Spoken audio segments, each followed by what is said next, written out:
起麦克风站上舞台，热力四射。38岁歌手谷谷确诊康复后出席校园演唱，看起来气色恢复不错，还能和粉丝互动。但他4号发文说自己出现后遗症。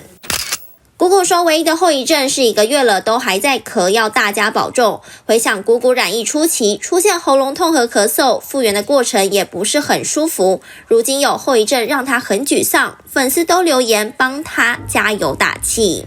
我觉得我可能我的嗓子跟我的声音的状态，从一开始有点痒痒的，到我这样子几天下来，我发现我声音的状态比我以往的状态都还好。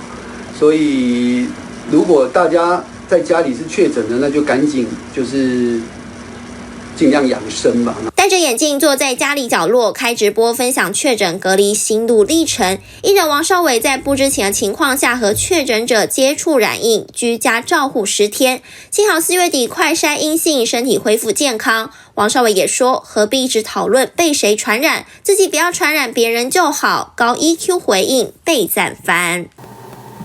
带着小孩开心出游，女星隋棠和老公 Tony 结婚7年，有3个小孩，生活甜蜜，也被疫情烧到。隋棠发限动说，剧组出现2名确诊者，为了保护家人的安全，好不容易搬离住家，暂时自主健康管理。本土疫情肆虐，演艺圈自危也有趣闻。